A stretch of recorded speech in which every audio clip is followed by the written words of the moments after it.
Na tabbata mutane da yawa suna cikin wannan matsala, daga cikin wanda suke cikin wannan matsalan har da ni kaina. Shi yasa muka ce bari mu kawo muku wannan bidiyo, sai ku saya daga farko ku ga wannan bidiyo har zuwa karshen wannan bidiyo, na tabbata zai muku matukar amfani.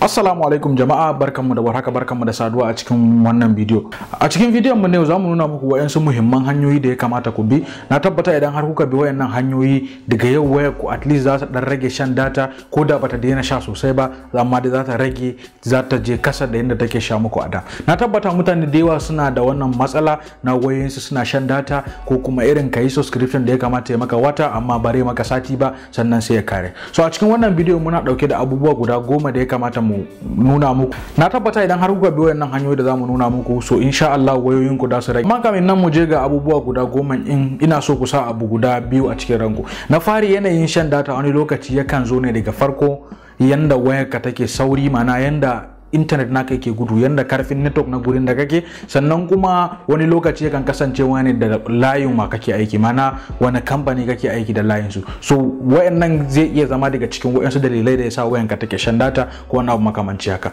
Amma kamun jin cikin bidiyon namu, ina roƙon ka idan har yau ne farin zuwan ka wannan channel din, ko kuma ka manta ne baka mana subscribing ba, to a kasan wannan bidiyo zaka ga wata rubutu mai alama da sai ka danna mana akan shi, sannan kuma kai like na bidiyon irin da gaske, ka taimaka ka mana like, sannan kai kuma sharing na bidiyon da yan uwa da abokan arziki.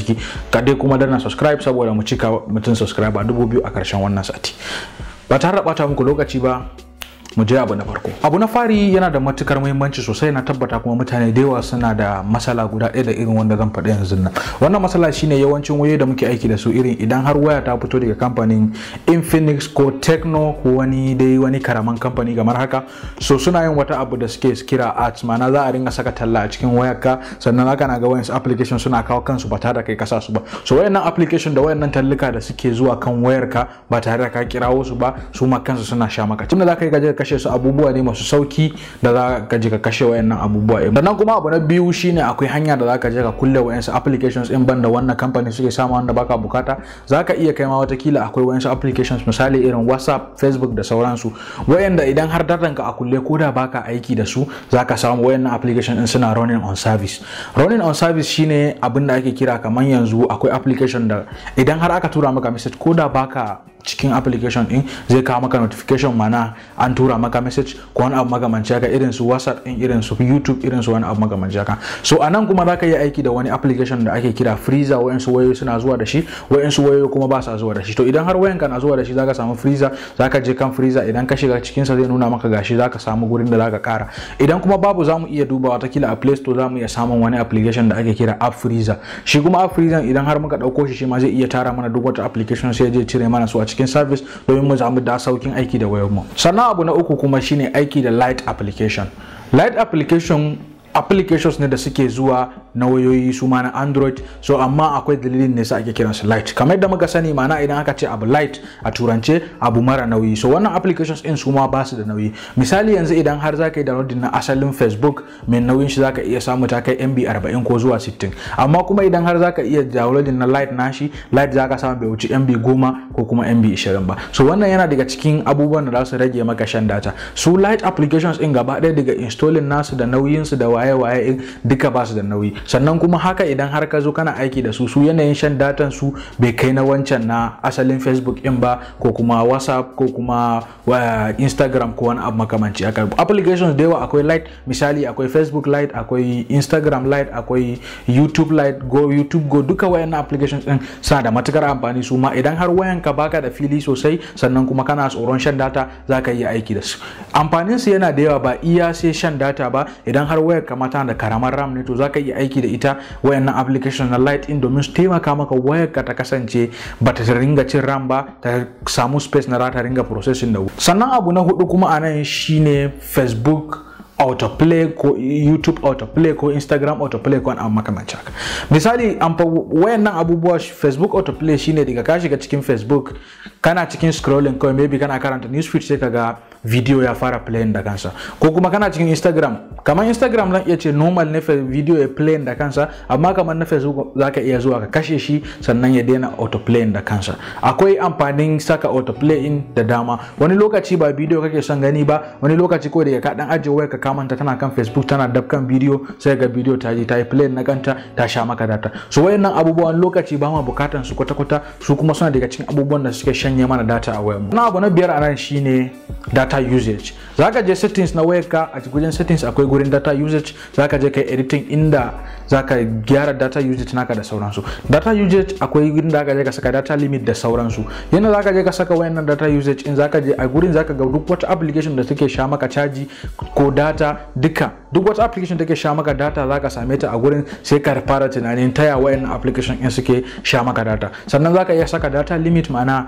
watakila kana so yau iya kai aiki da 100 megabyte ne ko kuma 200 megabyte, to sai ka je ka saka data limit. Yana kai wannan limit din wayar ka zai dakatar da browsing, sannan zai maka warning na cewa ka iso data limit naka da ka saka. Sannan sai abu na shida wanda kusan shi ma na san mutane da yawa suna fuskantar wannan matsala shine Play Store yana updating na applications da kansa.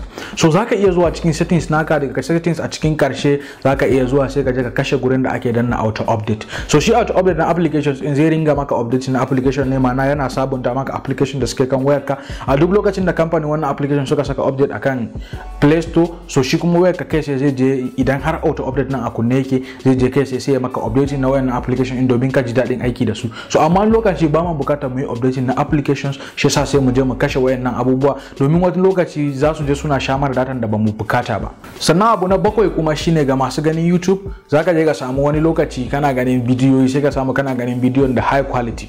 Gode ma YouTube yanzu da suka rage quality tun daga matsala ta virus da ta shigo nan, suka dan rage quality na bidiyoyin su. A da zaka iya ganin bidiyon 4K da kan YouTube a wayarka, so amma a yanzu sun sabunta sun rage wannan abu, zaka iya ganin bidiyo ne akan wayarka 720p, sannan a computer kuma zaka iya 1080p har zuwa 4K da sauransu. So wayannan abu duka zaka iya samun su, zaka iya zuwa cikin settings naka. Idan ka shiga cikin settings naka, daga settings in ko kuma daga ka je gurin kallon bidiyo, a sama zaka ga akwai wasu layuka digo-digo ida uku. Idan ka taba kansu, kana taba kan wayannan digo-digo uku in zai kai ga gurin da zaka rage quality wannan bidiyo domin ka ganshi yadda bare sha maka data ba. Wani lokaci ko wani abu ne ko waka kake so ko ka ajiye wai ka kana ji da kan YouTube ko dan makamanci haka ba tare da kai downloading ba. So abu da zaka yi mafi sauki shine sai ka je ka rage quality wannan bidiyo in domin ka samu kar ya sha maka data sosai. Sannan abu na takwas anan shine kuma wani lokaci zaka iya zuwa ko wani guri ko computer abokin ko ma computer ka, sai ka je kai connection na hotspot na wayarka da ita computer na. So idan kuma ka je ka saka hotspot na wayarka da wannan computer, sai ka bar shi a matsayin ya ringa auto connecting. So a duk lokacin da ka manta hotspot na wayarka a bude, wannan computer tana kunne ko wayar abokin ka ne take kunne ko wani abu makamancin haka, sannan hotspot nata a bude, zaka ga ta kama wannan hotspot naka a take. Kai baka sani ba, amma zaka samu wayarka tana sha maka data, sannan kuma baka san dalilin sha maka data ba. So wayannan abubuwa su ma sukan yi a duk lokacin da kai connecting wayarka da computer. Misali idan window ne, window idan har akwai update za ta yi kokari ta yi updating, idan har ta samu free internet ya dade za ta yi updating na kanta. So duka wannan updating na window kuma zai iya sha maka data sosai. Duka wannan daga cikin abubuwan da suke shanyewa mutane data ba su sani ba. Sannan abu na karshe kuma a cikin wannan bidiyo shine ga wayanda suke ajiye wayar su manta data a bude, ko kuma mutum ya bar data a bude ko nan makamanci haka. So a duk lokacin da ka bar data wayarka a bude, sannan kuma wayar akwai internet mai kyau, inda kake akwai internet connection, so dole ne datan ka zai yi motsi, saboda komai yana aiki. Duk wata application da take aiki da internet, idan har suna cikin service, ma'ana suna background suna aiki, so dole wannan application in za su samu information a duk lokacin da network yayi kyau. So kuma idan har akwai abin da ya kamata za su yi da internet, ma'ana irin kaman WhatsApp zai kawo notification na message naka, Facebook zai kawo notification na message ko an yi liking ko abunka ko wani abu makamanci haka, YouTube da sauransu, mutum ya sake video zai kawo maka notification da sauransu. So a duk lokacin da baka da aiki da waya ko kuma baka aiki da shi a wannan lokaci, abin da ya kamata kai kawai sai ka kashe datan wannan waya, in ba dai har kana jiran wani important message bane. Idan har kawai ba wani abin da kake ne, waya ka tana zaune baka da wani abin da zaka yi internet, yayin da kake kashe datar ka a duk lokacin da ka samu dama, sai ka bude wannan data naka domin ka samu information da kake so a cikin wannan lokaci. So ina fata kun ji daɗin wannan bidiyo, sannan za ku mana liking, ku mana sharing nashi da yan uwa da abokan arziki. Kada ku manta, sunana Muhammad a cikin wannan channel na Techie Abba. Sai mun haɗa bidiyo na gaba. Mungode.